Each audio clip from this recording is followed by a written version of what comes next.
আসসালামু আলাইকুম প্রিয় viewers, welcome to my Facebook page.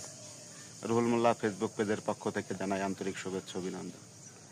আজকে ছুটির দিন, বাড়িতে আছি, সেই সাথে আপনাদের একটু আমি কি করলাম সকালবেলা উঠে দেখানোর চেষ্টা করছি। দেখতে থাকুন। ভালোবাসা ও বিরাম। প্রিয় বন্ধুরা, মা বলল যে আজকে ছুটির দিন, তাহলে সকালে একটু সবজি গাছগুলো যত্ন নিই। তো আমি চেষ্টা করলাম সকালে উঠে এই যে গাছের গোড়া নিড়ানি দিয়ে বাধাই করে দেওয়ার জন্য নিড়ানি দিয়ে সুন্দর করে গোড়া পরিষ্কার করে দিলাম, সেই সাথে পানি যাতে ধরে রাখতে পারে সেই ব্যবস্থা করলাম। তারপরে একটার পর একটা কাজ করতে শুরু করলাম।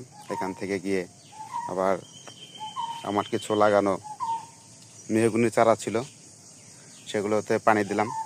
যে মেহগনির চারা কিছু যখন ছোট ছিল তখন পলিথিনে করে বাণিজ্যিকভাবে যেভাবে পলিথিনে করে চাষ করে, ঠিক বাণিজ্যিকভাবে না, আমার নিজের লাগানোর জন্য আমি ওইরকম পলিথিন নিয়ে এসে তারপরে পলিথিনে করে আমি এগুলো এইভাবে বড় করতে শুরু করলাম। যখন আরও বড় হবে তখন আমি লাগিয়ে দেব। এখানে কাঁঠাল গাছ আছে, বিলাতি গাছ আছে, এগুলো করলাম। এখানে যে সিম গাছের ঝাড়ে আমি একটু যত্ন নিলাম। এছাড়াও সামনে আরও কিছু বেগুন গাছ লাগিয়েছিলাম, সেগুলোর যত্ন নিলাম, সেগুলোকে আমি আপনাদের দেখাই।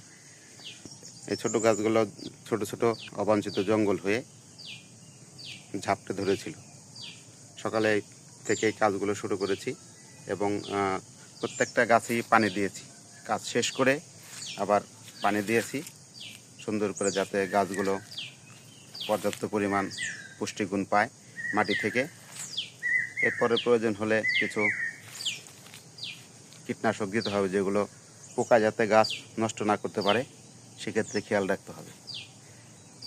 এই যে চারাগুলো, কিছু কিছু চারা খুব সুন্দর হয়েছে, আবার কিছু কিছু চারা একটু যত্নের অভাবে নষ্ট হয়ে গেছে, সেগুলো ভালো করে যত্ন নিতে হবে। এই যে এগুলোর পুষ্টিগুণ নাই বললেই চলে। এটা আপনার জিঙ্কের অভাব মানুষের যেমন হয়, এগুলোর জিঙ্কের অভাব হয়ে গেছে, পুষ্টিগুণের অভাব হয়ে গেছে। এই কয়েকটা গাছ একদম জরাজীর্ণ অবস্থায় আছে। এই গাছগুলো যত্ন নিলে অবশ্যই ভালো হবে। কিছু কিছু গাছটা অনেক সুন্দর হয়েছে, যে এই গাছটা যেমন অনেক সুন্দর হয়েছে। যাই হোক, আপনাদের দেখালাম।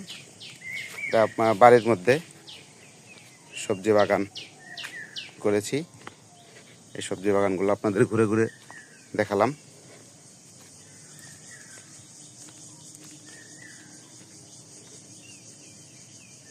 তো আপনাদের অবশ্যই ভালো লাগছে কিনা কমেন্টের মাধ্যমে জানাবেন। তবে সবাই সুস্থ থাকবেন এই কামনায়। আজকে মহান স্বাধীনতা দিবস উপলক্ষে সকালবেলা কিছু কাজ করলাম স্বাধীন দেশে। সবাই ভালো থাকবেন। আসসালামু আলাইকুম রহমতুল্লাহি ওয়া বারাকাতুহু।